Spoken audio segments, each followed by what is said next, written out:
So here's the first question. I got a few questions for you guys. So we're going to start with, if you had $10 million in the bank, would you show up to work tomorrow? Who said that? Okay.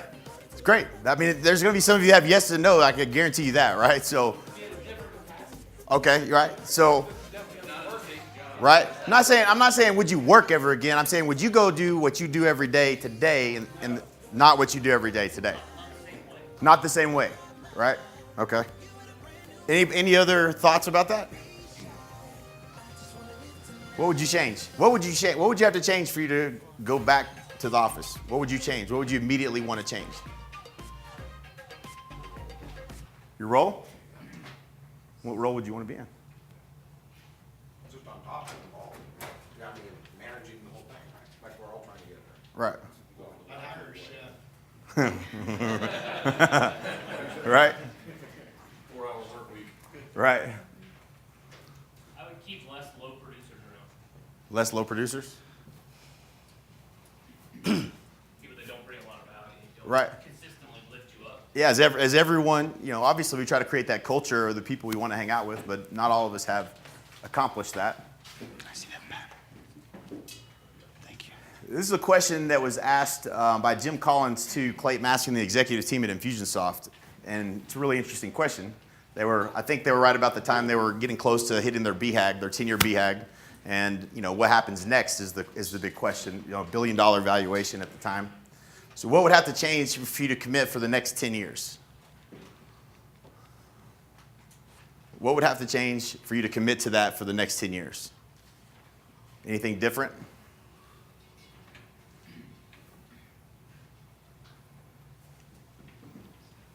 Are you saying commit to buying and selling houses or running a real estate? Yeah, whatever it is. Yeah. What would it have to look like for you to commit to it for the next 10 years? Yeah, I don't think there's anything that really, you want to commit to running a real estate team for 10 more years.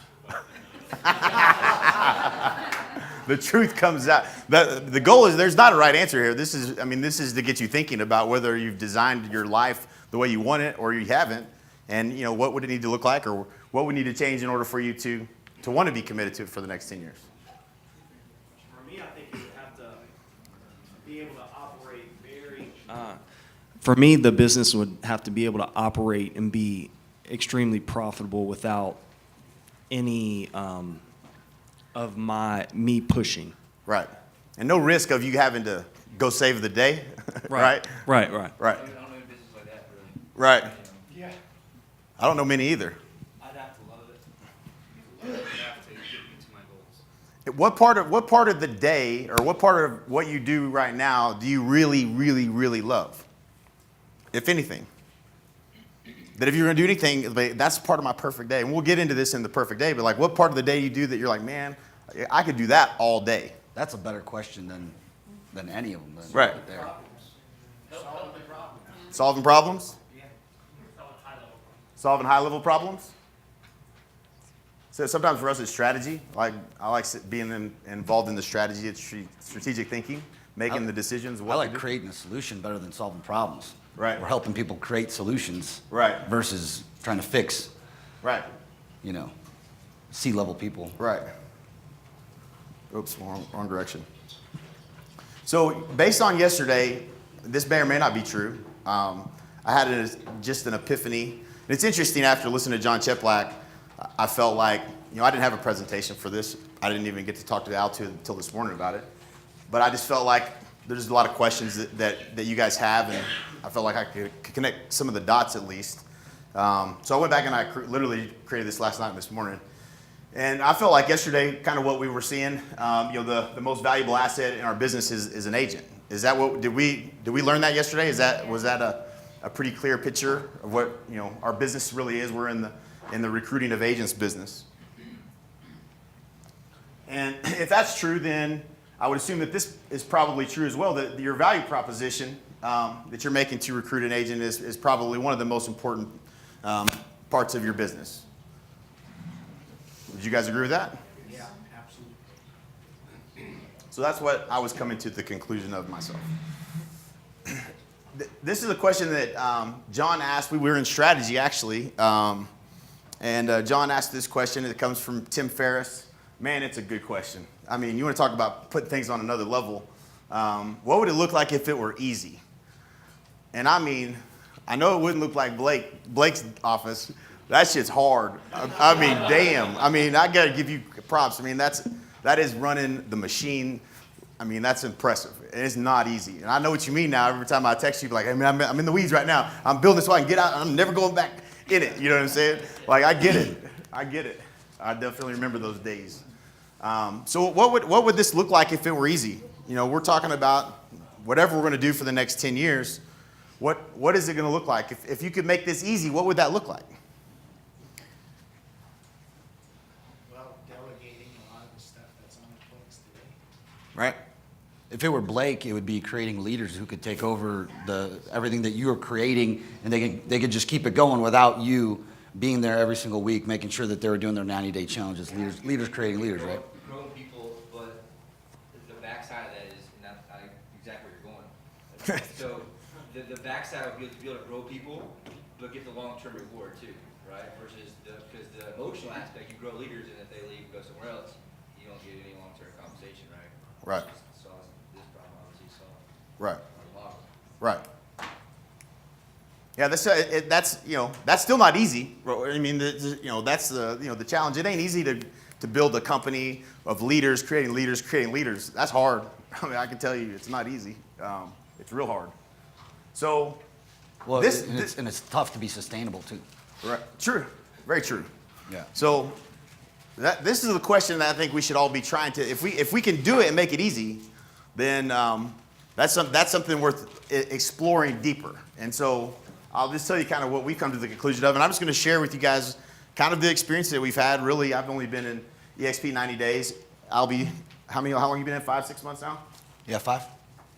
So we'll show you some of the numbers, and then we'll show you kind of what we think is the real. I think this is the easy way. And there's something about delivering on a value proposition that makes things hard. And I think Jason and Tracy could probably attest to that. Making a big promise on delivering listings in a geographic territory, it can be done, but that shit is hard. It is not easy. So, and so I just put some of these slides in here. I don't intend to spend any real time on it in case somebody does have some questions, but obviously, this is an old slide. They don't even have an updated one on the website. They hit 7,000 agents. 1,000 agents this last January, which is, I have a slide for it later, but it's 13% month-over-month growth, which is what would be considered exponential. Yeah. It's actually 7,300 agents, I think. 73? I think it's somewhere around there, yeah. So obviously the cloud environment, and these are just the slides from the actual presentation. Obviously that's what makes this disruptive. They took a lot of money out of the model in the middle, and they repurposed that money back into the revenue share pool that was what really creates the opportunity for us. Obviously, the revenue share component is a big piece of it. I think all of you know this, but I'm going to show it to you anyways. There's 7 levels of compensation. The opportunity is really for people who are planning on recruiting 40 agents or more. That's where I believe the opportunity is in this model, not for somebody that just wants to recruit a handful of people. Now, you can everybody can make a little bit of money. One of the things that they did in this model is, and I don't know that much about MLMs, but that first level and second level, 2,800 and 3,200 being loaded pretty heavy, is for the purpose of everyone winning. Like an agent that doesn't recruit very many people is going to still get paid $2,800 for an agent that caps that they recruit. And on the level below that, 3,200, that's a pretty good amount of money. It's a sizable enough amount that it's going to keep somebody to stick around at EXP, and that's the goal, right? And again, this is really about trying to solve the recruiting and retention problem. So that's the frame that I'm looking at it through. So one of the things that I'm not even sure why this slide might be here, but this is just this is just a simple, pretty simple, graph of what's possible on 2 levels of compensation. And that's just recruiting 10 people, which most of you have 10 agents, so that part's not real hard. The second level, if you got just those 10 people to get 10, and you just focused on helping 10 people for the next year, get 10 each, it's $350,000 if they were all cappers, which is unlikely that they're all going to cap. But depending on your average sale price, And if, the people that and the circles you run in, we're recruiting a lot of producers. So I think that, these numbers aren't too far off from what you would actually realistically have. I want to touch on this a minute. Yeah, sure. So I have a wide range of people in my company, anywhere from I think the highest 57 years old, into the mid-20s. And so the biggest test for this was, this isn't something where most agents, the fact of the matter is most agents don't see themselves as recruiting, and they won't be out there recruiting every day. That's just a fact. However, some that say, well, how many more years? And this is a question for Dan. Now, some of us that are younger in this room, maybe we have 20 years, maybe we have 25 years. Let's just say you only have 10 years left, that's Dan. Dan wants to be done before he's 70. Me and him too. I mean, Well, yeah, but I'm trying to be, let's just, we always talk, we're a group of high achievers. We're never thinking around, the mediocre levels, ever. Right. But you got to understand, like, the people that come work for us, most of them do. Right. So if you go, from this standpoint, I remember, does anyone have anyone that's been with them for like 10 years? You have? So right. And so I got 2 or 3. how many times over the last 10 years, and Dan and Scott have been with me about that long. 2007, so about 10 years this year. So how many times have they actually referred hey, you got to go talk to this person, and then it just fell off, or maybe you did bring them on, and nothing ever happened. When I went to RE/MAX, I went from an independent company to RE/MAX in 2007. I had 6 people from that independent company follow me. I didn't even recruit them. They just came because I came, and this is in the presentation actually, I got Right. Starbucks cards as Right. a thank you, Right. which was nice. It is very nice. But those Starbucks are long gone. And so, in thinking about just my journey, and Dan, who's on my team, who's 57 years old, he wants to, if it was the perfect scenario, he'd probably only have maybe 7 years left and he'd like to be done. Right. Do you think that it would be possible for him to refer 10 people to me? He doesn't even have to recruit them. Right. The answer is absolutely 100% yes. And You got a good incentive to do it now too. right, and they don't have to be super duper high achiever people. They just, and he's already bringing 2 people in, which is kind of, he's full disclosure, on my team, he's only one of 2 other people who are actually introducing people, Right. and guess what? It's working. They're signing up for our team. Some people are not a fit for the team. They'll just join up, on EXP, and he'll still be compensated. But this example right here, this makes a difference in his life, big time, for Dan. To be honest with you, 28,000 makes a difference in most of our agents' lives. This would make a huge difference in his retirement, but this, and here's the funny thing, this is probably won't happen. It goes much deeper. Right, yeah, it's gonna be it goes Yeah, much better. we're going to show much y'all deeper. Right, what's happening right. within our tree, if you will. It's pretty goddamn unbelievable. It's changing. Go ahead. Huh? Cap amount 16. So yeah, next slide is. Yeah, I'll show you that here in a second. So the technology Can I answer piece. that question about what Al asked me about? So I have a couple people that have been with me for 10 years, 12 years, and one of them has been with me for 11 years. No, he's 0 people. I've never got an agent referral from him, which I was just thinking. I was like, dang, you really should have at some point, right? But I've been with EXP for 3 weeks, and he already has a pretty big hitter down below him already. I've got 4 agents and 4 agents on my team that have already brought people in that I've helped put them under them already that I never It's amazing. got. I'm sorry, I asked you the question, didn't allow you to answer it. That's But okay. why did that I do the happen? same I think thing. the It's question is, and it goes back to, who was it yesterday's presentation? It was Dean Odell. When your concern with growing was because it threatened culture, right? So why is that? No, I made a comment. Someone up here asked, how do I grow? But yeah, I mean, right. But I mean, there is that. I always had that same fear. It's because growth threatens the scarcity mindset of an agent with a traditional model. Right. Whereas growth in this model aligns that growth That's a great point. with them, and that's why. Yeah. So go ahead. I didn't want to. No, that's great. That's a great distinction. Yeah. So I mean, obviously the technology pieces, and this is important for a typical agent that's out there that would have to pay for the technology. I mean, for most of us, we're running team platforms. We're going to continue to run those platforms. You're going to divvy up those leads the way you probably do now, or you're going to use them as a referral and give them out to those agents. However you want to structure it. There's a number of ways. that it can be done.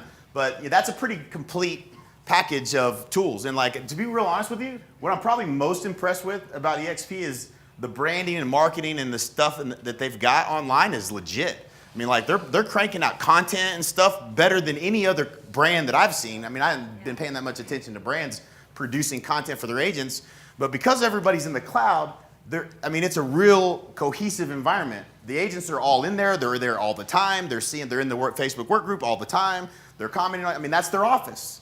So there's just a lot more, they're getting a lot more out of that, but I'm seeing the content and stuff that gets cranked out, and it's just been very impressive. Obviously, conversion and commissions, Inc. This is one of the big pieces for everybody is agent ownership. It changes behavior, and equity programs.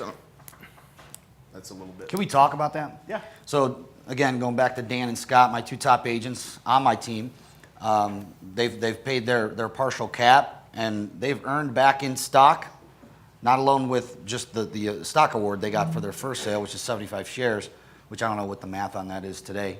It's probably $750 or something. Better than yeah, it was better yesterday than it is right now, but there's been like 300% growth since we joined it, right around the last Mastermind. Right. So, but also with the stock purchase program that they all participated in, they've all earned enough wealth to more than whatever they paid in the cap, the partial cap. They've already gotten that back. Right. So it's just something that, like when they're looking at the dollars and cents, this decision for them, they haven't paid anything. And we're only 5 months into the year, so by the end of the year, it's gonna be. This is why when we all have this fear that we're going to tell our agents about this and they're going to freak out. You know what I'm saying? They don't freak out. This is a way better value proposition for them too. So that's generally I think one of the conversations, a lot of the videos we shot upstairs yesterday was addressing that. That's not really an issue. Your agents are excited because they're getting an opportunity they didn't ever have before to have ownership in a company. And I'll tell you, that changes the behavior. One of the interesting just phenomenons I'm seeing with every EXP agent is how damn happy they are. Like, you can't be unhappy because you're out telling everybody about the company all the time and how great it is. And it's just an interesting vibe that you get from every agent that joins EXP because if they got any stock at all, it's been doing well.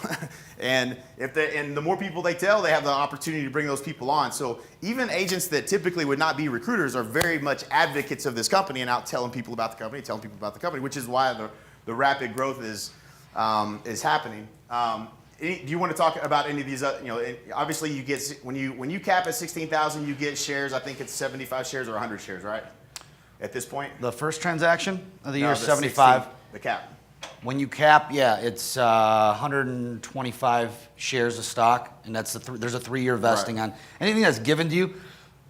Excuse me. Anything gifted or awarded to you, there is a 3-year vesting period before you actually get that and can sell it. I'm 5 months in, and I just got an email from our president, Vicky Bartholomew, on the way over here.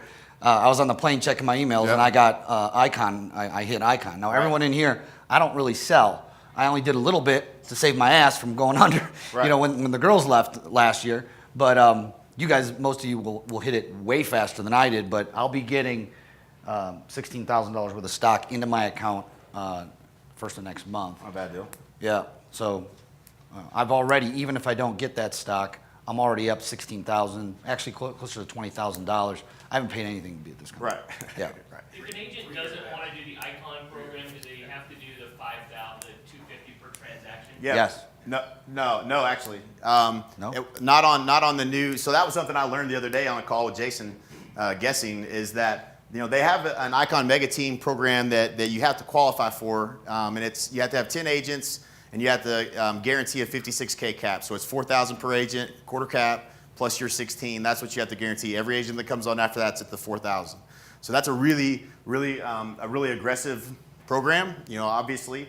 And that $250 per transaction goes away in that program. That was. It's called Mega Agent Icon Program. Like, is that? It is what? Was it launched? It's not launched, but they're. Whisper program. It's still. You'll have to renew on that program, and you have to have 10 agents upon renewal for sure. That's one thing that it's minimum you have to have 10 agents. And you have to guarantee. And you have to hit the guarantee, but most of us would guarantee it anyway, right? Like that's right. So yeah, that's something that was new that wasn't told to us before, and now is being told to us as well. But I think Curtis was asking after the 16, if you didn't want this to earn the stock back, can you not pay the $250 transaction fee? I'm not aware that you can't do that. Oh, like if you decided not to take the 16K, then. No, I think Yeah, I you would still think pay so. the transaction fee after that. So I'm the, not sure you would want to do that though. I wouldn't either. wow, well, that's why he asked. He asked the The question. stock was I don't know why diving you- or something. I don't know why you wouldn't want to do That that 56K was for the year or for the quarter? for the year. Yeah. Year. Because it's basically Based on 4,000 your anniversary date. times 10 agents plus your 16. That's 56. Yes, it does include the 56. So 16 plus 10 times 4, 40 plus 16, 56. And that's the I didn't hear you. total for the That's year. it. That's awesome, because I'm talking to some people from Keller Williams. Gotta have real that estate had that agents. deal. Right. Okay, though? Now every agent they add on is going to have to pay the Your quarter, agents? the 4K. 4K. Right. Every agent. They didn't want to do full. That's not a guarantee. I mean, if they get to 3,000 on their cap or whatever, you're just guaranteeing just the 40. Right. Right. Oh, you're only guaranteeing the first ones? Yeah. On the 56K. You're only guaranteeing the 56. If your other agent doesn't And hit if the other agents quarter don't cap, hit it doesn't which matter. they better, or. So if Right, anybody, they're not doing much. if anybody has higher average sales prices like Dean, Right. this number of transactions. program, that it 250 goes- goes away. That's yeah, but something we didn't know no, until but just Number of recently. transactions becomes a problem for him. So Right. it's not 20 transactions. If you're in this price It range, makes a big It difference. goes off of GCI, just so you know, right? On What's that? yeah, like if anyone has a real super high average sales price like Dean Odell and they're not doing 20 transactions after that, you know what I mean? Like that becomes they actually look at it from a GCI standpoint to reach that icon. They don't go off of 20 transactions. Is what, Right. It's about the $5 grand. Because that would be unfair to the people who are, doing big So- volume and low number of transactions. So I wanted to bring that up. I guess my question was if there's just a regular agent that just barely gets to, let's say they would have got to 16, they did like extra 5 deals, did they just have the $100 transaction fee or is it the 250? It's a 250. So it's 250 no matter, even if they're not going after the icon. Yep. And they can pay the difference if they can come close or whatever and don't get there. Say they're like $2,000 away, they can pay the $2,000, and then get the I have a cap. quick question So, on that. Is I the- did- Sorry, go ahead. You're good. Go ahead. Okay, thanks. The cap is 16, and then to get the awarded shares, do you have to do 20 more to get that? Yes. Okay. You still have to do So the you're 20 more. getting 16 plus the 20. Right. Okay. You just don't have to pay the 250 on on the mega agent icon. If you're a team leader and not in production, part of, like, let's say you're on a 50-50 split with your agent, Right. I hit it not because of my personal sales. I hit it because part of, they'll take a portion of, let's say you're on a 50-50.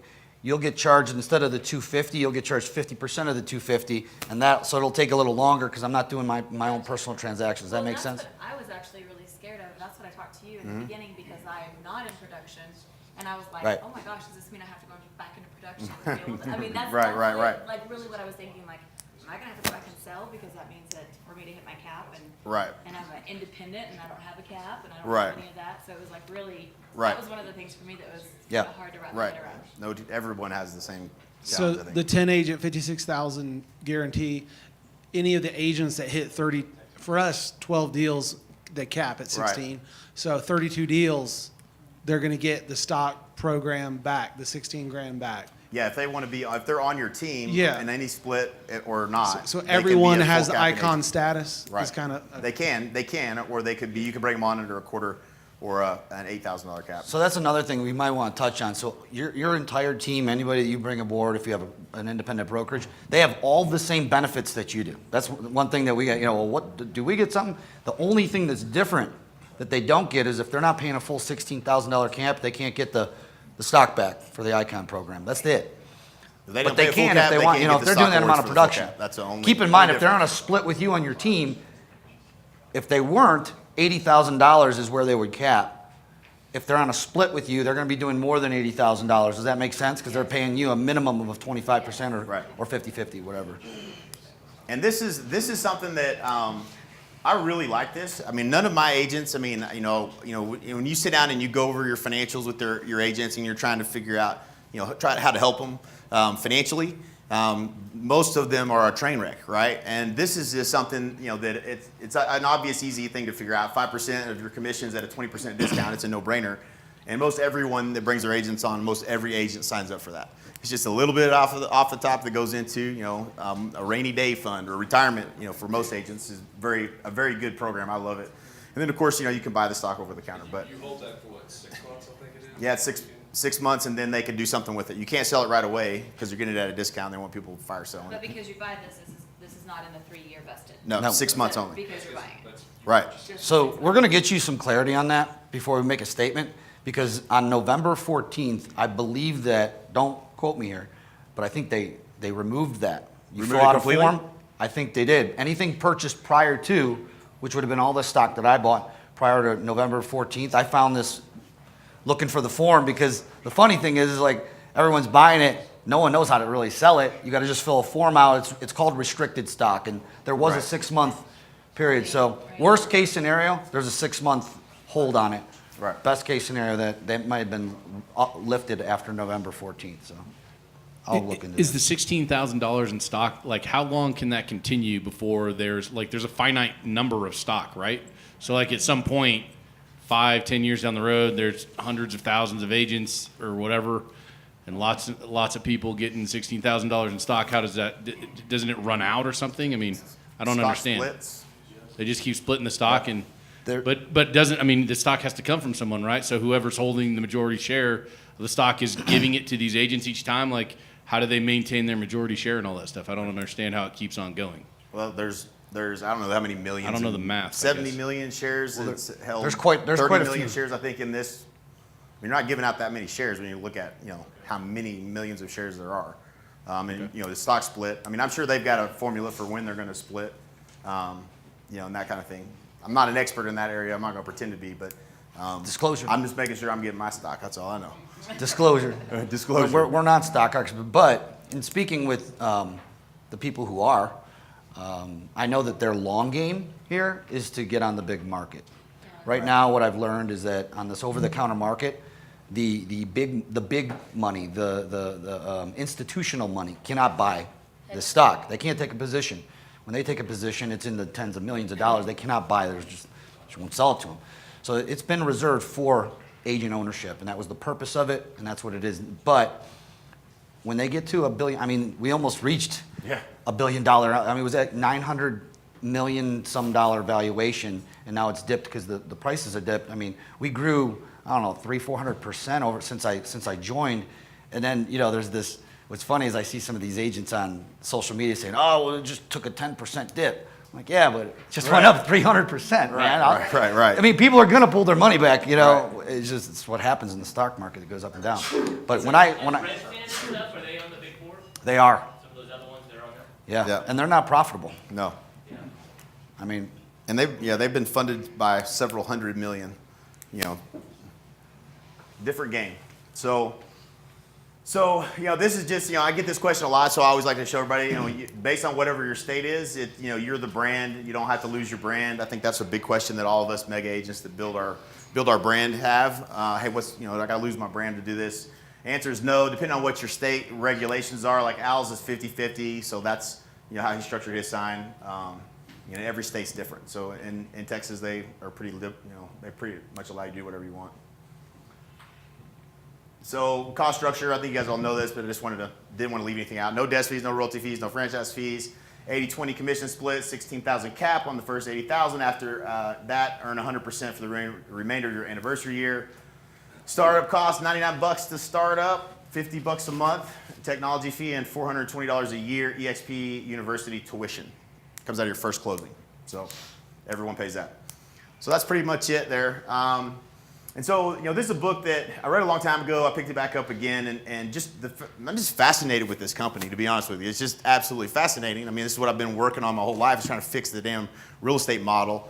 And to see this company grow so fast, it's just really fascinating to me. So, this is just a little study that I found, or some slides and stuff I just wanted to share. An exponential organization is one whose output or impact is disproportionately 10x larger than its peer because of the use of innovative organizational techniques that leverage exponential technologies. I feel like that's what they've done with the cloud. And the leverage that they put into the revenue share program is how they're growing the company. So they're going to have to put money into growing the company. If you think about Keller Williams, the reason they grew so slow was they had, you have a territory, somebody has to own that a region, and you got to go build that territory, and you can only recruit within this general area, and you could only grow that so fast, but as fast as you could find or build brick and mortar. And it took them how many years? 20, 30 years now, I guess, to get to this point. How long has Keller Williams been around? 2000, is that right? Somewhere in there? I don't remember when they started, but somewhere like that. So, but the ability to grow to 200, 300,000 agents in this model is much more scalable for this, right? There's no limitations on how they recruit. It's a recruiting, trackment, whatever you want to call it, tracking agents. There's no limitation to how fast they can grow as long as they can keep pace, with the internal, technology and the cloud technology, which, definitely they have to stay on top of, and the people they have in onboarding. But it's a pretty straightforward process. I mean, it's not real challenging. There's not a lot they have to do there. So that's why, imagine trying to onboard 1,000 agents in your office right now. That seems pretty heavy probably, right? But they're able to go from 200 or 300 to up to 1,000, not knowing. And interestingly enough, and I'll share this in a minute, and this is what we're starting to see with the growth. And it's not linear. It's becoming very disruptive in terms of how fast they're growing, the hockey stick. Well, they have any bottlenecks with the fast growth? They haven't. I say that. Internally, I'm sure they're screaming, in terms of trying to keep up. But when I came on board, and Al said, and I heard stories that when we were down there, in Fort Lauderdale, there was problems. They were still getting the title company, getting the checks cut back, and people getting paid on time was like probably the last year and a half was the biggest problem they dealt with. And for those of you who may have been around longer than me. Well, that was mostly new markets. When they'd open a new market, they'd run into those things. Right. So the established markets, they're not running into those too much.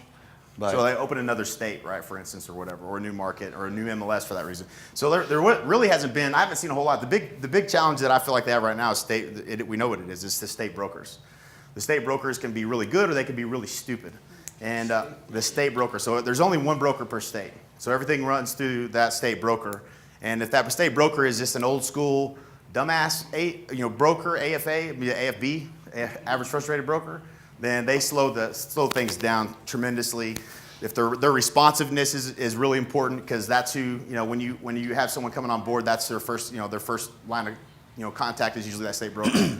So there's only a couple states. We're going to get them all ousted. You know what I'm saying? There's a process for that, but it is, there's a few issues.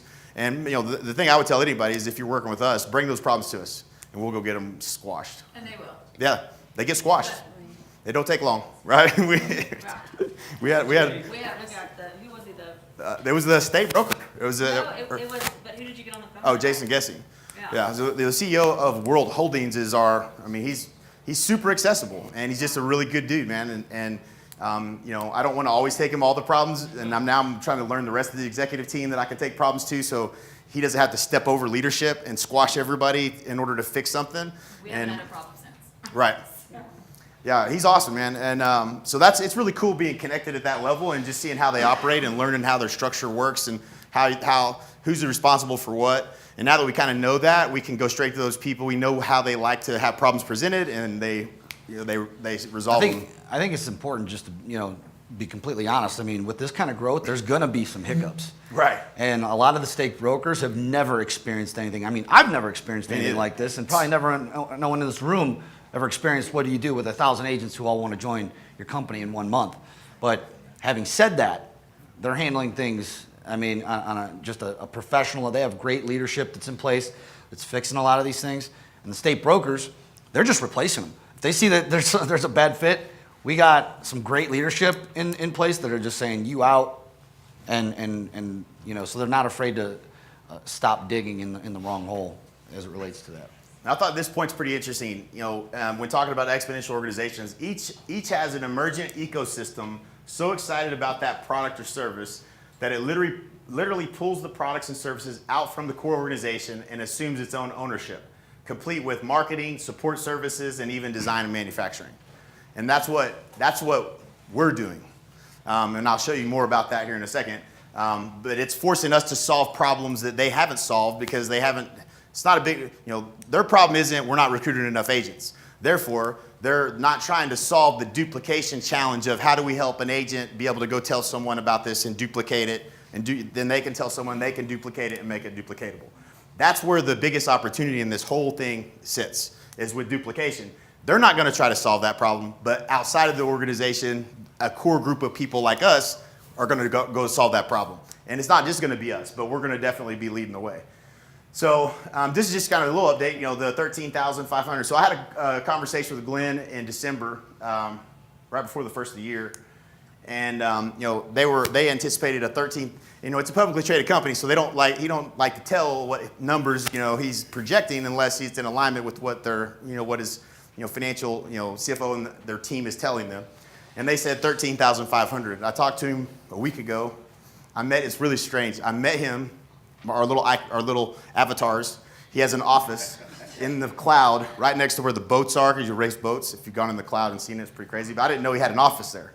So he's got his office right there overlooking the water, and he was in there sitting in there just working in his office. I'm like, that's so freaking weird. But anyways, it's strange, but it's become kind of normal because that's where I go now for just about everything. So it's pretty cool, actually.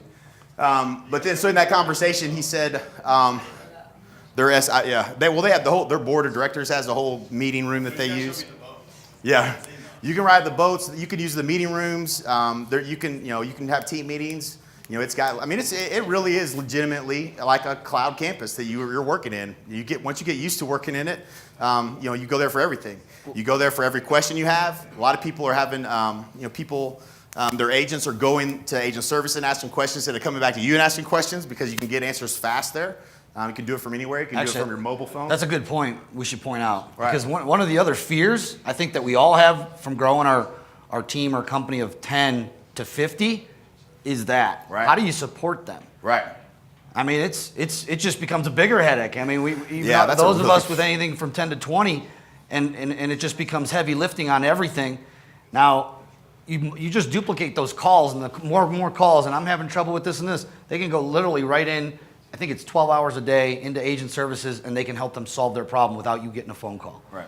I couldn't do that. No. I Don't want to do couldn't come that. anywhere close to it. So, yeah, yep, they do. I just saw it come across the Facebook Workplace. Yeah, the mobile application doesn't have all. I mean, you don't want the avatar isn't there, but you can go into meeting rooms. You can listen in. You can listen in on training. We do our huddle every morning at 8:15 in meeting room 5. Anyone who wants to join us in there, by the way, I can give you the download. Anybody can go in there. You don't need to be an agent. Download the cloud. Go in there. Meeting room 5 at 8:15. Our team does our huddle in there. We did that to get people going into the cloud and get them in the habit of going in there to help solve a problem versus blowing our phone up. And the only reason I'm pointing this out is, literally 30 days down the road, the founder of the company goes from 13.5 to 19.5 to maybe 20,000 is what he basically said is what they're projecting growth now. 30 days later, that's how far off they are. So, are they growing exponentially? Absolutely. Do they got a handle on it? They absolutely don't.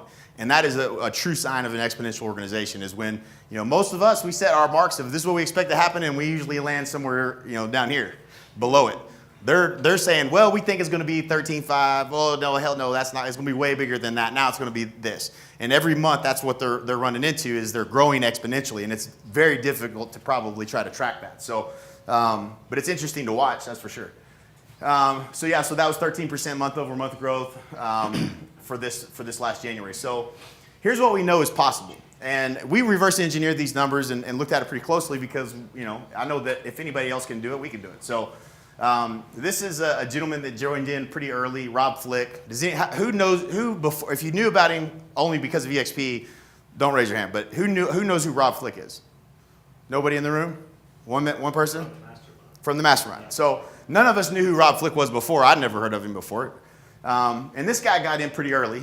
But he only has 37 people. This right here is the number of agents that are qualified in his front line, his first tier. So he brought in 37, but he made, in this particular month, 120, this is last month actually, 120, not January, but actually December, 121,000, oh, is it December? Yeah. $121,539. For the month? For the month. Not the year. Not the year. That's a lot of money. Here's another thing to point out. Is that gross, and then do you have to pull out the other stuff? That's pure revenue share dollar only. Whenever this Snapchat was taken, this says 30 days. You can't see it. In the last 30 days, from whenever this was taken, 400 people joined under joined in his tree somewhere, 400 people joined. He had probably nothing to do with that. Does Okay? that only count to 7 levels, or is that? Only counts to 7 levels. Okay. Well, and he's not getting 7.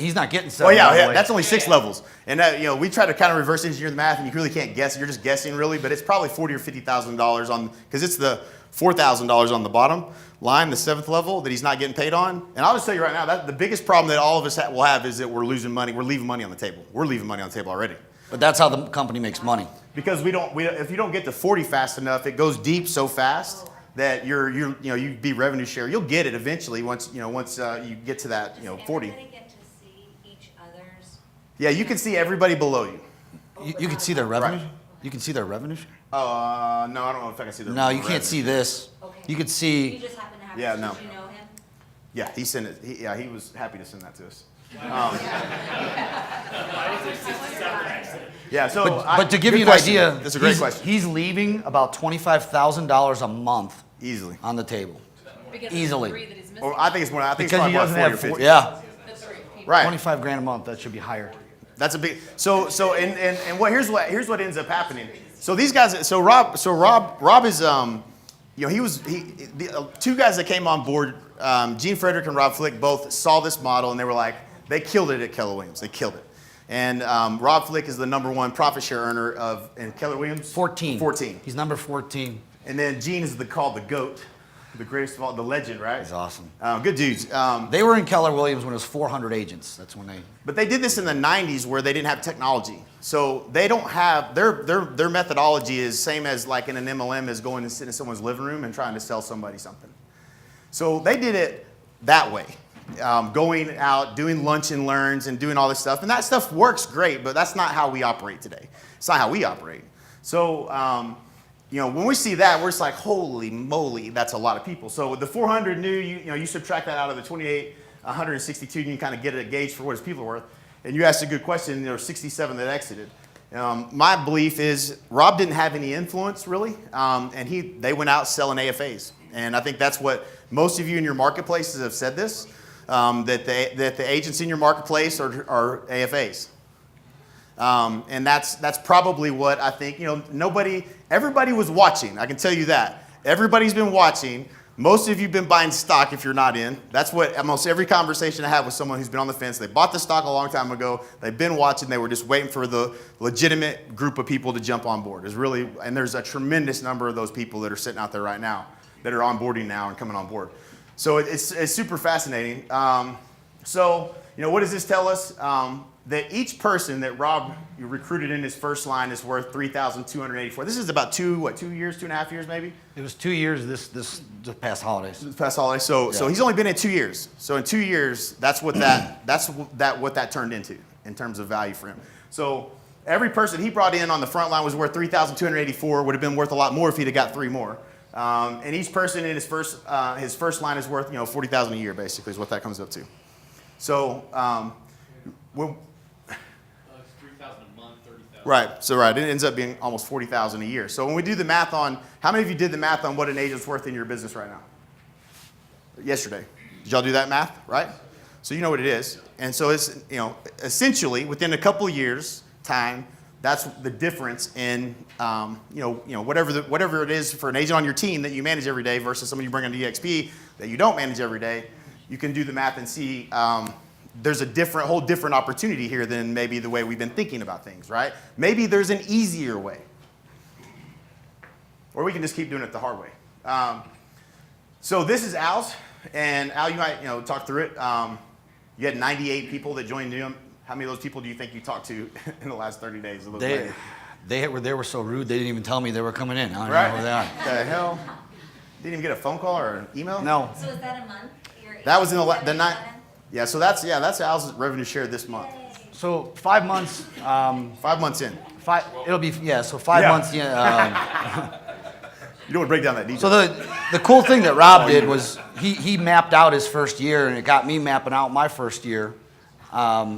Because he's, and him and Gene do it the old I call it the crossword puzzle way. I mean, they got their number 2 pencils and their rulers, and they got it all dialed in. They know exactly like how many in each level and how those levels grew. I should have emailed you that. I have the picture.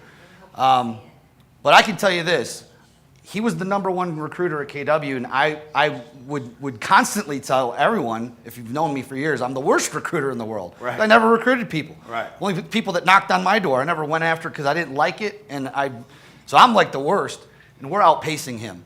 We're outpacing his first year.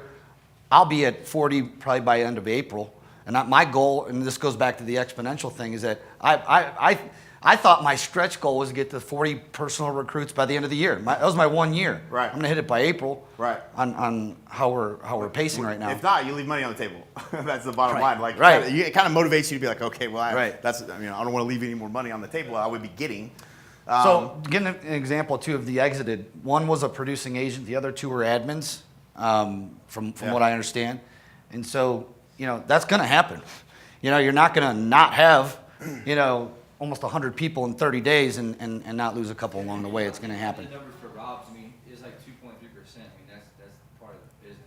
Right. Someone might die out of 2,100 Right. people. Right. Shit, you got one or two that's gonna die. Right. Statistically. Well, and wait, and I want to bring up another reason why you see some exiting. The other biggest reason is who they choose as their sponsor. Now, this has been a touchy subject, but I'm just going to throw it out there. Yeah, it is because touchy. If they pick somebody who isn't going to help them, isn't going to support them, isn't going to help take them through the process, and I know that we could even be doing a better job, Oh, yeah. but I know we're doing a 20 times better job than some other people that we're seeing that are basically signing them up and saying bye. We'll do And they much got to figure it out on their own. Now, I'm not saying that was my experience, Cliff. I thank Cliff every day for forcing me to watch this damn video because I ignored him for a year. But what I will say is that he wasn't as hands-on, and it's okay. I spent 60 days trying to figure out, all these things because I was transferring an entire brokerage over like most of you either have or are considering. And that's a big deal. It's a responsibility on your shoulders. So you have to make sure these. The good news is we've brought so many people aboard as a brokerage or as a large team that we've ironed a lot of those kinks out, and we're putting processes in place for the onboarding to make it even smoother, and we're just constantly iterating on it, and we're actually about to be making a hire to help just get that process pushed through. Yeah, Brent there's just Gove's little been amazing. nuances and stuff Yeah. that we can make. We can make it 1,000 times better, and they're not going to. Nobody's going to do that for us. So we're going to have to. I've been working on slides and and training and stuff, and just with every scenario, you just don't know what scenario you're going to run into. But by now, I think we've run into most of the scenarios that we're going to run into. So it feels that way, anyways. Yeah. I don't feel like I get a question that I don't know how to answer anymore, and that's pretty easy to train around. So this is mine, and. I've only got 19 qualified, so I'm leaving money on the table on level 5, 6, and 7 right now. And I've been in a little over 90 days now, so I was onboarded November 1. So just to give you context. So What does it take for them to qualify? qualified is producing. And is there, yeah, there could be somebody that's non-producing, like me, I'm not producing. But I haven't been there long enough. So for that to be the Jay case. will not be counted as one of my qualified agents because Jay's gonna you can pay $250 a month if you're non-producing. There's a lot of brokers coming over who've been out of production forever. So in order for them to qualify for revenue share, they up from $100. What's the 50 instead of $50 a Right. month for your tech fee, it goes up to like Yeah. $250 eventually. Doesn't matter. So whatever, it's Whatever dropping it the is, I'll bucket. pay it. But So- those people who are not in production, who are not selling houses, are not counted toward here. So Jay's not going to be, and he is now because they don't know he's not producing yet. Right. He just hasn't. But after 6 months, they want to see at least $5,000 in commission. The next 6 months, 5. So a total of $10,000 over the course of 12 months. But I think it's every 6 months they want to see 5,000. That could be in the form of a split with your team. That's considered production. We don't want a bunch of AFAs in our tree. Anyway. That's the other thing I loved about this is that it's you in can't- alignment with what you we don't- want. You don't want to be bringing people in that don't sell Don't houses. produce. And And we so- happen to all know how to get agents to sell more houses. That part we've met a million times over and Right. discussed. So, And so I'm not saying that I got recruiting figured out by no stretch, but I got 136 agents in the last 90 days. You know what I'm saying? So, and I did talk to near all of those people. So when it comes to now, how many of you have I made an outbound phone call, reached out to you to talk about EXP? You? Just you? I've thrown myself in that bucket. You text me. Okay. You text me. I did text you. You're right. Every once in a while, I see somebody's name and I'm like, wonder if you've heard about it. How many of you seen an ad ran? Where? Facebook. No ads. We did Facebook Live. We did the announcement, and they got 22,000 views. And here's the thing that we learned yesterday that we're going to be able to just do it way better now. So the reason it got all the juice was because everyone in EXP shares it.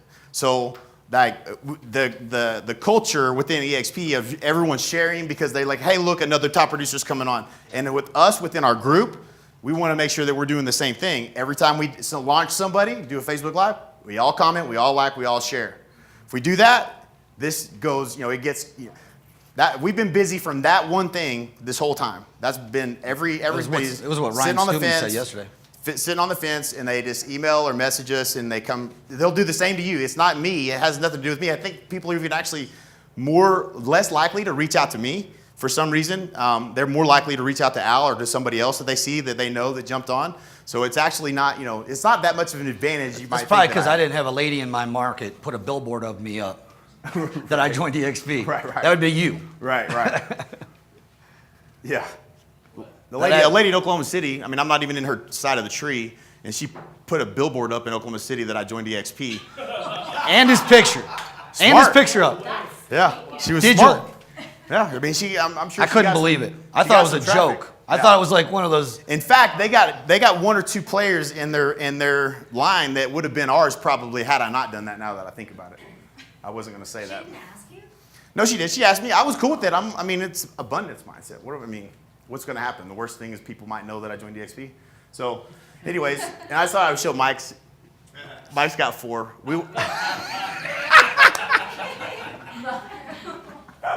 Y'all have no idea how strategic. That was very strategic.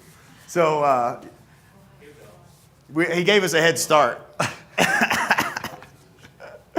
So I might need more of a head start. I know. We should probably not done that. So this is it. Well, he'll lap us. It's just a matter of time now. So this is just interesting. Of all the people that have joined, now I already have somebody on my 7th level in 90 days. So this is just evidence of it goes without you. Whether you do, I'm not talking to people on the third level and really below. I really don't ever even talk. I don't know those people. So for the most part, a lot of them. So that's what. And that again, I think that's what happened. But what I feel like's happening over the last 2 years, I feel like this growth was extremely slow compared to what it is right now, which I believe that the money's going to be coming a lot faster than it did even for Rob. Because the evidence is they're growing way faster now than they were the last 2 years, and it grows down.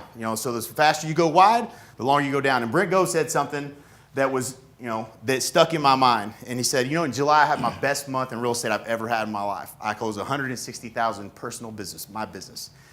He said that's the dumbest thing I ever did because I only brought 1 recruit into EXP, and that's how he's looking at it. Like he knows, he gets it. That's 160,000, and the time he wasn't out there pounding the pavement doing again. I love Brent Go, but Brent's out there doing ground and pound, going market to market the hard way, where nobody's using technology and automation and duplication as the way to grow this. So let me just really show you guys this. So what would it look like if we put all our fires and made one big fire? This is what I've been trying to say all along. So our authority. So obviously, people know who we are. We've been doing this a lot. We spend a lot of money in marketing.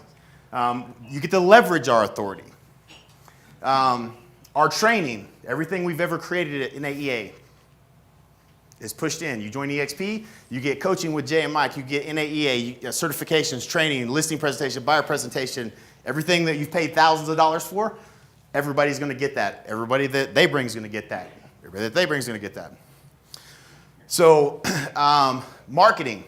So yesterday you guys learned that you got a lot of work to do in terms of recruiting as far as setting up marketing funnels, right?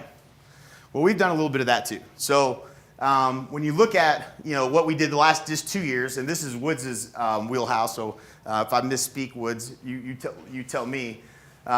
We went around the country. We filled up rooms. In fact, for Jason and Tracy, whatever it was, almost 100 people in the room. We were selling a $10,000 piece of territory. Had 22 applications.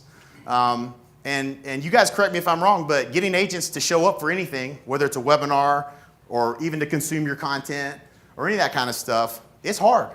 It's real hard. It was real hard for us for 10 years, but it's not hard for us anymore. And so, if you guys want to go try to recreate the wheel, that's great. If you're going to be at EXP, it's not a very good idea because it's not duplicatable. Whatever you're doing right now to go recruit and attract the EXP, if the next person below you can't do the same thing, then it's not duplicatable. It's just you're doing what you're doing you're building it for yourself, but you're not going to be able to make it duplicatable, which is where all the money is in this opportunity. So, obviously you guys have probably seen some of these Facebook ads. And I don't know how many cities we went on. Obviously, the content rich funnels, we've run a ton of money to these videos. Exactly what you were seeing yesterday. These are ads that we've been running for years to get people to consume content and build our list and build our credibility and our authority. It's how most of you probably ended up in this room some way, shape, or fashion.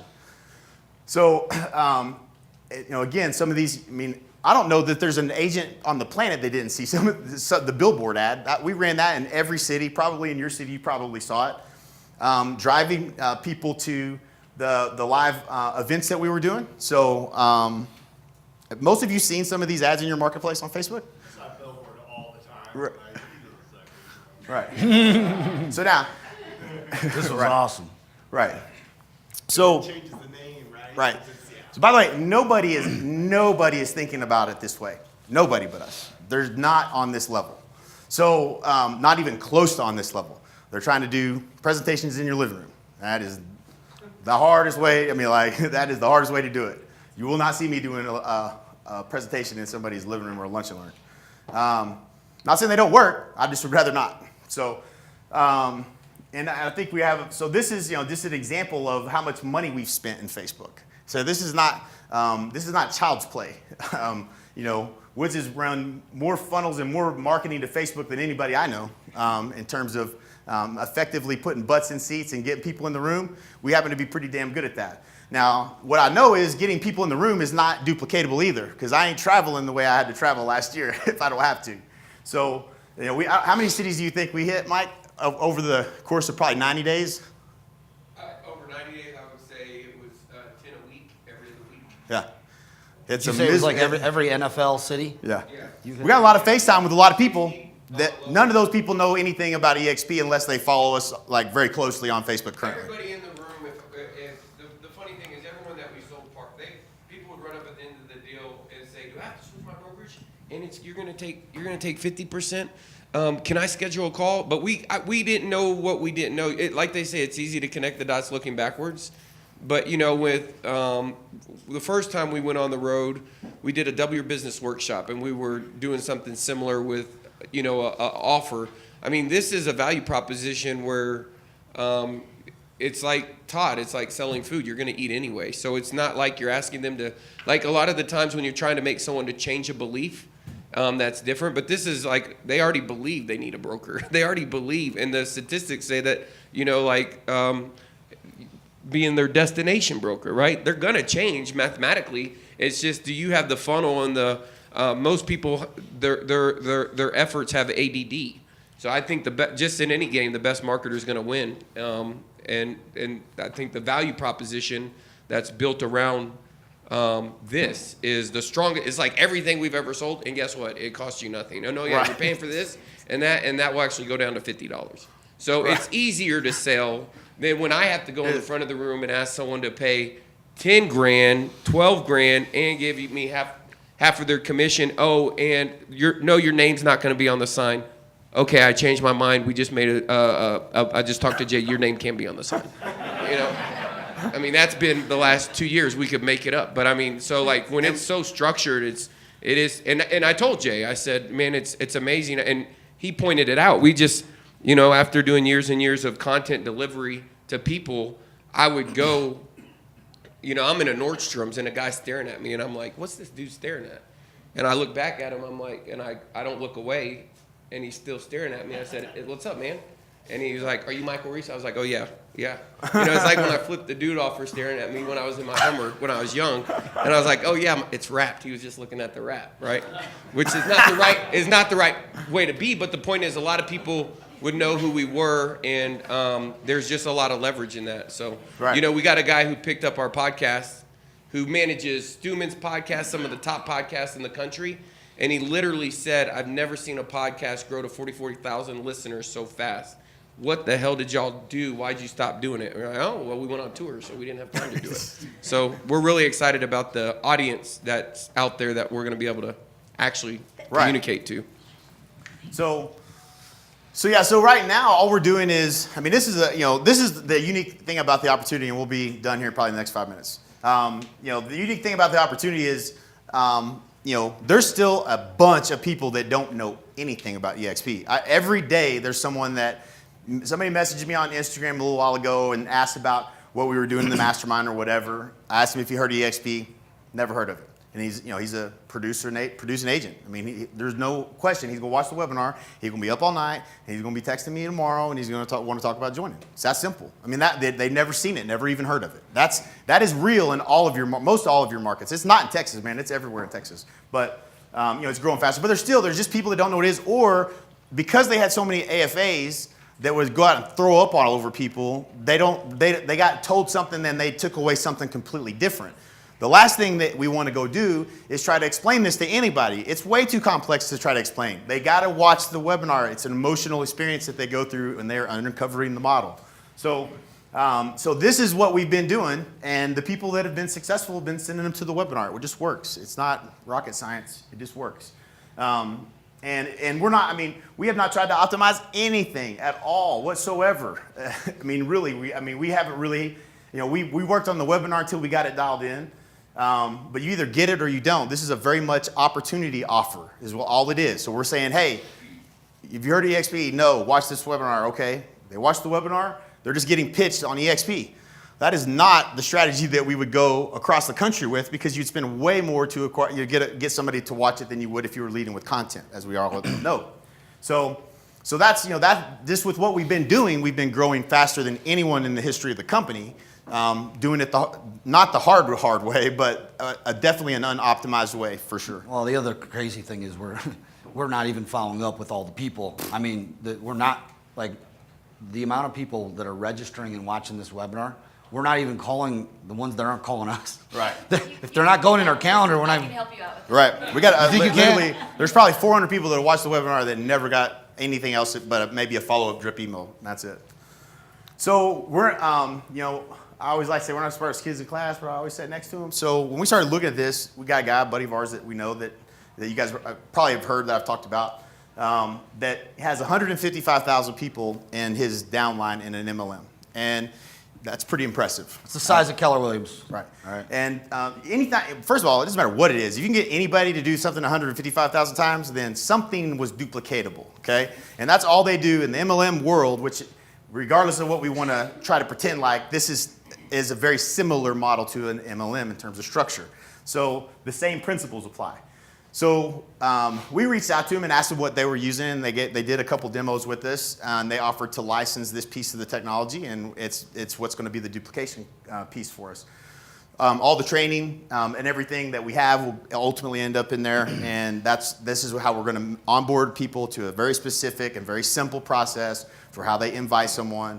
Now anybody in the world can get into EXP under us, and they can join, and they can follow a simple process and not screw it up, and they're all on board the same way, and that's scalability, and that's what duplication is all about. So, so we already have some of the trainings and stuff up in there, but that's what we've been working on is getting that dialed in and out. So it doesn't matter what works, it matters what duplicates. Like that's like going to be what I'm going to say every day now for as long as I'm at EXP. It doesn't matter what works, it matters what duplicates. Because if you can't do it for your people, and your people can't do it for their people, then you're not going to run this thing down as much as you could have. Ready? Okay. What is your vision as to how the funnels around the country align with us?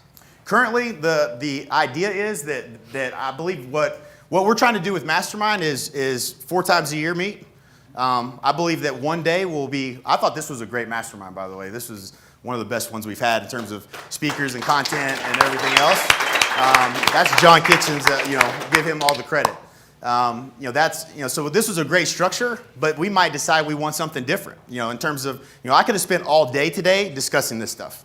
and really working on it. And we could have had people here working together on, or whatever the case may be. But I feel like that the conversation is going to start to shift a little bit in terms of the direction that that we're all going, if we're all going that direction. This stuff does probably work for you if you're independent and you wanted to try to do this for your own business. You definitely could get some value out of it. But to me, you'd be crazy not to be doing this under this model. It just would be really hard. Do you feel like there's going to be different groups like my parents were in Amway, like most people that back in the day, and they had these different groups like Worldwide Dream Builders organization and all these other ones that were became like training organizations within the main organization. Yep. And if you're going to offer up your content and all this stuff to people, are you planning to only do that for people that join your particular organization, yes. or are you putting it out there for anyone that joins EXP? Hell no. Okay. Just for us. Hey, you talking about this? Yeah. I don't know what that is. So. You want one of these? Yeah. That's Team Honey Badger. So so basically you're planning to create your own training organization within EXP. Right. And here's what's happening already. And thanks to people like Curtis that jumped on board with us, we already have an advantage. And I think people like Curtis see that. Not everybody sees it, but he jumped on board. Now you got it's weighted now to this side. And there's another side that doesn't have quite that. They don't have this kind of value by any stretch, nor could they recreate it very easily. So we're already kind of building, everything's leading to our side. And if we continue to bring on top producers, the entrepreneurs are going to do what entrepreneurs do. And they're going to try to make stuff better, and it's just going to get better and better. We're going to continue to add value, and try to make it work for everybody. And anybody that goes against this is they're just not thinking it through. It just doesn't make any sense at all for them to do that, because our value prop is so much stronger already. Well, the main reason I'm asking that is because it seems like it's in alignment with the whole vision to get agents into production. Right. If you're bringing, because you're gonna end up attracting a lot of new agents and people that aren't producing yet, and with that training, it's gonna help them to get into production. There's a lot of strategies there. New agents was a problem for them because it is there's not a place for them to go into the office. We haven't really talked about this. This has been what I would have probably said we could talk about for a good hour or two. But what is the business model? I think the offer, what Mike was saying a minute ago, was that we would go in, we would give the same presentation that we would give on the road everywhere we've ever gone, and we would have agents apply to be 50-50 partners with us, without EXP. Without EXP. This model allows you to go use the same content strategy that we've used and the same presentation, recruit to your team. You're going to get Jay and Mike's coaching. You're going to get the same offer, guys. It's the same offer. That you can join my team at EXP this way, or this way. You're going to have certain people that's emerging talent doing 10 deals a year that is a winner, and you bring them on a 50-50 on your team, or whatever. You're going to have other people that come through that funnel that are going to be at a different stage, and they're going to come on at 70-30, and you would just coach them, right? So what we learned with Partner was that there was a subset when we raised the bar at the talent level that we wanted to work with, because we got tired of working with AFAs, to be honest with you. We got tired of working with agents on 50-50 that didn't do any business on their own. And that's the bottom line is, Blake, your business, you have all the agents, you have to feed them. They didn't bring 10 or 20 or 30 deals to the table. That's the problem. We all go recruit agents, but they need the business. We have to do it all for them, and that's what's heavy. And so what's not heavy is, hey, listen, you're going to get some technology. I'm going to show you how to run some marketing funnels. I'm going to coach you because I could coach you. And I'm going to do that from the Bahamas on the back of my boat, and I'm going to have about 25 of those on a 75-25. We'll all be there. You see but you all will be there if you're listening, because that's what scale. That's what you can do from anywhere. You can't go in and running the business the way this creates the opportunity for you to do what you want. I don't care what you do. You can do however you want to do. I think some of us in this room are going to have 1,000 agents on their team. And I'm not, but I'm going to have way more than 1,000 that I get to join EXP. I got a question. For anyone that has a team or a brokerage that operates like a team, do you feel that there's an unlimited, currently without EXP, do you have an unlimited potential? Or is there a ceiling pretty much on what realistically on how much your agents can really earn and grow? There's a ceiling on all of our models. Without it. Right, and just going back to and this is an honest question. Would anyone hire a girl on their team that's doing about 20 to 22 deals, doesn't want to come to a meeting, doesn't want to get on a huddle, doesn't maybe even want to come to any of your parties that you do or any of your things, would anyone hire him right now? It's counterproductive to the culture. You really That's exactly right. I did. I don't care. I brought Amy on. She's going to do her 24 deals and not bother me at all. At home. She doesn't even need to use the office. If she wants to pop in and use the office, that's fine. But I brought her on because she chose option 3. She didn't want to join Stasek Group. She didn't want to partner with me as far as on my admin partner program that I have, and where I give referrals to them if I have any left over after I feed the team. She didn't want any of that. And if she does, guess what? I'll plug her in as a partner, but she just doesn't want any of that. She wants to sleep in till 9:30, and that's fine. I used to be like, no, you wouldn't really fit in because we huddle at 8:15 and we do this, and this. And I'm not saying We there's were anything wrong with limited that. by that story. But all I'm saying That is story. that Amy's happy. I'm happy. Cliff's happy. Cliff's real happy. Cliff's real happy. That's all I'm saying is it took the lid off of, before it was every person I met with. I used to blow most of the people off because the people that I conversate with mostly in my market are people doing a lot of deals or a fair amount. I'm like, they'd never want to join my team. Why? Because I got this lid. I've lifted the lid off and I'm having conversations with equals to people in this room. And it feels great that I can partner with them on a level that I just didn't really have. It just didn't exist in my business before. So I just want to bring That's that great. up. Yeah. So, and to answer the question in terms of the marketing funnels, I think what we have the ability to do. I mean, these things are all existing, all are done. I mean, I just haven't even had a chance to catch up with Micah Woods on what's our best strategy for how we would want to roll this into the system. And what I believe for Mastermind will be the case is this will be invitation only from people. You guys are obviously here for a reason. But this level will be the people that are going to go out and run ads to Facebook are in this room. The people that aren't ain't going to be in this room. You know what I'm saying? Like if you're going to go and use a content strategy to try to grow your EXP line, that's what this group's going to be more about for people like that. And so, again, that little technology piece, you're gonna get that as a part of this. You don't have to pay. We're not selling you anything. So just so you know. Just to be clear too, like what we showed, that's the long game, right? Right. The short game is what we're doing right now within our models. This is how we make money now. So what you don't know, which I didn't know, was that your team, or we call it our brokerage, whatever, our real estate company, as it sits right now, will just start to grow. You're going to have more opportunities with more agents who actually need. I just met with 2 agents, both Keller.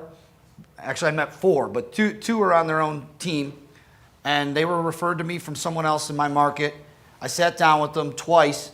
They both asked me, well, they're doing about each $6 million. Not a lot, but that's decent. They're doing $6 million each. So $12 million total. They kept asking me about wanting to join my team. Why? Because my team gets priority referrals. I don't do lead gen. All priority referrals. That was the key. What was that? We sell them the referrals from the call center within the EXP. Well, mine. Just my own, my own ISA is my group. What I'm saying is that it's just a little aha I had. Don't discredit the people who are going to be coming to you like they want to join Stasek Group. I'm like, why would they want to do that? I had to kick myself in the head. Like just go with twice. I actually said, well, maybe the partner program is better for you guys. Right. It's going to happen. Our goal was to bring 15 new agents onto the team. We're probably going to be bringing 30 this year. And that goes back to the Not even exponential trying. thing. That's not I even- have underestimated every damn thing Right. that I thought was going to happen from day one Right. on this. And it's been fun. And that's the thing is like, I hope you guys hear what we're saying. You can keep doing what you're doing. Just do it under EXP, and I think you could have 100 agents this year if you wanted to. Same model you're running today. You can do the same thing you're doing. You're going to make a bunch more money. You're going to make recruiting and retention 10,000 times easier. You're more You fun. can do it that way. But Can I put it in yeah, perspective? yep. Guys, after our first EGS, we didn't even have coaching. We lost all our revenue overnight. I watched Tony Robbins thing, and I was just like you guys. I had sold 187 homes, and we needed $31,000 in cash. We went over budget on our first EGS. The market went to shit, right? Yep. And Jay went I home. got thrown back Jay into called me business. back 30 days later and said, "What the hell are you doing, stealing people's credit cards?" I said, "No." I said, "I watched this Tony Robbins video, and I went through his funnel, and I literally built it out just like him, and I'm doing these things called business assessments, and I'm selling people $1,000 coaching." That's how we got into the coaching business. So my limiting belief, a lady told me one day, she said, you should, I was turning left on El Dorado Parkway, and she said, you should be a coach. Now this lady was calling me, and they were calling me just because I met them at a conference, because I knew Jay, you know, and I met people and they'd randomly call me, or Keller Williams would put me at the regional thing, or I was in 30 under 30 and people just started calling me. And so it was a natural conversation. Right? I wasn't doing anything different. When I hung up the phone, I was making a left turn, and I remember thinking, like, what would the coach be?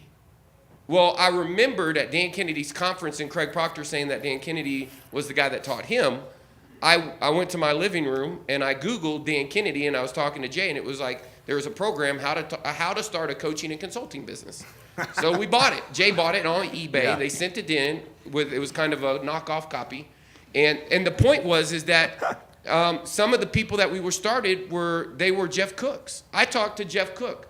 I talked to Al Stasek. I talked to people who are selling hundreds of, my reality, Michael Reese's reality is that I talked to these people that were doing, every one of you guys that are in here, in my reality, I remember when I called Brett Jennings doing 30 deals. I remember being at my wedding in my lake house riding on a golf cart when my man over here was doing 50 deals, right? So there's people in the markets across the country that are no different than you guys. The only constraint is in your thinking.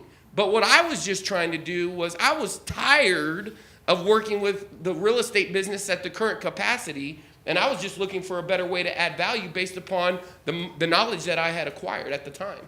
And so what I told Jay, and whenever I was on the road, we were in Salt Lake City, and a guy ran up to me who was with EXP, and we were on the road the whole time, saying, on the road, on the airplane, shit, man, we could just quit doing this and just go sell EXP. That's what we were saying, just naturally, because when I get to the end of the presentation, it was, I mean, they were giving me $10,000 after a webinar that I put together after watching a course that Frank Kern gave me on, you know, reverse engineering the psychology of the decisions that they're trying to make. And I just understood their mind coming in the back door, as Sheplak put it. And so it's just marketing. So right now the problem is that in the industry, everybody in your market, there is a problem. You want to be in the business of selling painkillers. They have a rock in their shoe. And it's your responsibility. Jay Abraham says it. If they're in the desert, sell them 16 glasses of water. They need it. So they need you guys. They either need to come on your team and get leads. They either need you to mentor them and answer their questions because they have priority confusion or overwhelm. Or they need a better way because they're trying to make a decision on where to go, and they don't even understand the secondary impact decisions of what tool to use, because the bottom line is if you can just help them with your lessons learned on what not to do, you're going to save them a lot of money. But all you got to do is, like somebody said, you just have to come out of your own head and say, you know what, I can actually help people. I can help people, and the great thing about what I'm doing is there isn't an incentive for me to help people. I'm not a real estate agent. I'm in the business of creating opportunity for people that are looking for a better way, and that's all this is. And this is just a way to create opportunity. And let me tell you something. The best thing I ever learned was in 2009 from Sam Bell on the rooftop at the Hard Rock Cafe when he said, Michael Reese, there is no such thing as money. I said, hold on 1 second. Jay Kinder, come over here. Listen to what this guy said. Say what you just said again. He said, there's no such thing as money. Money is just a scorecard for the amount of value you create in the marketplace. You will never make what you want to make unless you create value. So, and you're limited to the value you can create just working with the consumer on the listing. What is the lifetime value you can have on impacting a person's life that goes from selling 30 deals to 200, and the impact that he has on his community? That value is not even quantifiable. So if you just ask yourself a different question, what am I doing every day, this week, this month, this year to create value based upon what I know? Everyone in here knows y'all are all rock star real estate agents, and you have value that you can create. And if you just monetize that value by actually creating the value, by actually opening your mouth like my man Ryan Stewman got the same tapes I'm talking about. The difference is Ryan Stewman shot the bullshit video and actually had the no limiting belief. He believed that it was actually possible. And because he believed it, he shot the video, and he did it again, and he did it again, and he just texted me his new $400,000 car he just made an offer on today. The third one, right? So it's up to you, but I will assure you that I didn't say it, Tony Robbins said it. The moments, like, change happens in an instant, and it's your decision to change that takes a while. But he said, in the moments of decision, your destiny is shaped. So you just have to ask yourself, if you were looking back over the next 3 years and looking at where you are, you're either going to marginally be better, or you can be infinitely in a totally different direction. But I can assure you it's not going to be based upon trying to make money. It's going to be by trying to help people. So ask yourself, where can you create the most value in what vehicle? Right now, your team was just, when I talked to Tim Grubbs and said, I'm going to create a team, he was the #1 individual producer in Keller Williams, and he said, that won't work. That won't work. After I outsold him my second year in the business, he started to try to fumble with the team. But what he was doing is he saw somebody else do something that he didn't realize that was possible. The only regret that Tim should have is not doing it sooner. He had the red book. He could have read the red book. He didn't read the red book. He didn't get leverage on the buyer agent. He didn't obey the laws that were governing success, which I didn't make up leverage. I didn't write the book. It was in there. He could have read the same book. He didn't take action. So at the end of the day, ask yourself, where you are right now in your business is as a result of a decision.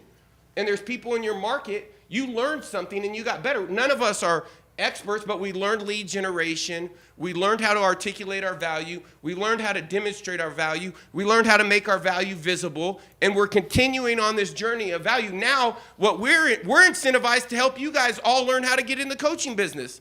That would have been getting in my safe. You know what I mean? And it's a great safe. Now I'm like, hey, listen, guys, I'm going to show you all a way to make money helping real estate agents, because that's the business I've been in, and it's a great business. So that's all I got to say. Yeah. Well said. Hey. And I will catch them. Yep, job well done. So another thing I would point out too is, one of the things that we found with success, there's people that move away from fear and towards pleasure. The people in this room pretty much are that 2% that move towards pleasure and opportunity. This is an unbelievable opportunity offer. And so the people that are attracted to it are the best of the best of the best. That's why most everybody in this room is not ruled out the opportunity of EXP if not already joined. So that's just something to be aware of, the type of people that you get to work with every day. When I came up here yesterday, when we started this, I said I'm having the most fun I've ever had in my life. And the reason I'm having the most fun I've ever had in my life is because I get to talk to y'all all day instead of the people that I would normally have had to, like when I used to sell real estate, to compare it to, not to say that they're bad people, but it's a different conversation on a whole nother level working with y'all than it is working with anybody else. And so I have not been in a place where I could actually dedicate my time to working with you guys. Even if you're paying us the most amount of money that we charge for anything, I've not been in that place. Today I'm in that place. All day, every day, working with you guys, helping you get things straightened out, helping you nail it down, helping you close the person you just talked to. That's what I do. It's what I love. It's the most fun I've ever had. The other thing that I would tell you is the hardest part about our business is it's not that we don't know what to do. I mean, you saw Blake's presentation. Get your video cameras, get your SpectreSoft, your tracking software, get your cracks in your, like your whips. And it's not adding value. You're living your purpose. You know what I'm saying? But this is I think more in alignment. I think there's living your purpose at a whole nother level that it's a whole nother level of happy that I haven't seen in the last 20 years. So, all I can tell you is you don't know until you do it, and you get thrown in it, and you're just like, holy shit, this is unbelievable. I'm being drugged. I've told somebody the other day, I feel like I handcuffed myself to a rocket. And it's not like pushing a rock up a hill, because that's what I felt like I did for the last 20 years, is every day pushing a rock up the hill only just for it to roll back on top of you. And that's just not a business I want anything at all to do with ever again. I'm looking for sustainability. I'm looking for the long term. And right now, you can start leveraging this. I got my core business, and I'm going to start building on this. But the people in this room, you mark my words, you will remember this 5 years from today. The people in this room that made a decision to focus on bringing people into EXP are going to be wealthy. The people who don't are not. That's the bottom line. So, and I believe that. And so anyways, that's all I got. I don't know what you got, Al. Anything? Nothing? Thank you for bringing me the opportunity, brother. I appreciate it. Yeah, it's going to be fun. Hey, when are those funds be ready for us, like all the stuff we talked about here? Right. So I think that's probably the conversation that we need to have next is how we want to roll that out. Well, first of all, there already is one. I mean, the one that everyone can Yeah, use. We get one out right away. You get your own personalized link through what's called HubSpot. And no, it's not a shiny object. It's just it's really, it's really actually good software. Most people aren't even going into the back end and using it. It's fine, but they're tracking. We would give. It just gives you the notifications and stuff like that. It says AaronCatron.7figureagent.com. And then when they go to that to register, her name's automatically popping into the registration. So it's recording the fact that they registered. And what's really So cool is I love it because the people that watch it over and over again, you get a notification. Right. It shows you. Time. Yeah. And I have one guy that he's like, he's on it at least every other day. Right. And so I'm meeting with him when I get back. And that's probably what he's doing too. He's showing somebody else, but because he logs in from his computer, it's registering. Him and at least 2 or 3 of the people that are Right. coming with him. So the funny thing is, like, Right. Right. the truth of the matter is like what you I'll do see it for you in a here minute. I'll show you. was with the first. Well, it wasn't the first webinar. It was probably the second one we cleaned up and redid. Right. And we're giving those people we're giving everybody their own personalized links, and they're sending it out, and that's it. No one's running ads. There's been no real top of funnel. Like that. This has all been organic. What you're seeing, we haven't even put our foot on the gas, and it's crazy. So to answer your question, I don't think it's in our best interest or anyone's to say we're going to have this by then. What you saw there was a killer app that goes right on your phone that will allow you to just send the webinar out easily, Without see if they no watched login. it easily, and It's stupid. Yeah, and we don't even want to really talk much about it until we know that we have it all loaded up and ready to go. But the HubSpot that we're using right now is working like a champ. There's really nothing wrong, And I'll tell you this: All you got to do is sell. All you got to do is sell the webinar. This is duplicatable. Everybody can sell. If you can sell Al Stasek, sell me, then you can sell the webinar. Then that's all you got to do. Here's a real story, true story. So they set me up. I'm like in a deal. I get my link, and I was like, man, I want to send it to someone. I didn't know who to send it to. So Mike wanted to sell someone. I That's what happened. wanted to just try, right? So I texted to my best buyer agent that left a long time ago. He sold more than anybody that's ever worked for me. I texted to him, and he was at Caldwell Banker. He had left EXP like 7 months ago. So he watched the webinar and he was like, shit, I didn't know anything about all this. And went back and joined back EXP after leaving because he didn't know, whoever had recruited him didn't even tell him the stuff that was on the webinar, So I thought it was pretty crazy. And all I did, literally, I texted it to the first person. I was like, oh, that was easy. That is a really relevant story to what we were talking about as far as what we're building that is special, and it's because of that support and the done for you systems. But that is I can't stop. Listen, the entrepreneur in story. all of us is going to want to go create your own webinar and do all that. Don't do that. Don't do that, because then it's you selling them on the webinar, and now you can have someone else selling them on the webinar. That's the positioning, the psychology of that works. So like you don't go reinvent the wheel. That's what a lot of people are doing. We just haven't got the training dialed in. It's going to be all on the platform. Everything's going to be very linear, where you can't get in, you can't even move to step 2 till we know that you know what to do and with how to present the opportunity to someone. So all that stuff is what we've been working on the back end. So I don't know exactly. The technology is really ready. It's not that it's not. There's just a few pieces, and we got to stitch it together. And the process of how we want to pitch our portion of the offer that we bring to the table needs to be cleaned up a little bit. And to be honest with you, I need Woods and Mike's expertise to just look at that and make sure we're doing it right. The goal is to make it so easy your 95-year-old grandpa can do it. Right. That truly is the goal. You don't want to. If we do that, we all make a lot of money. That's what I know. Yeah. Cool. Let's give him a round of applause.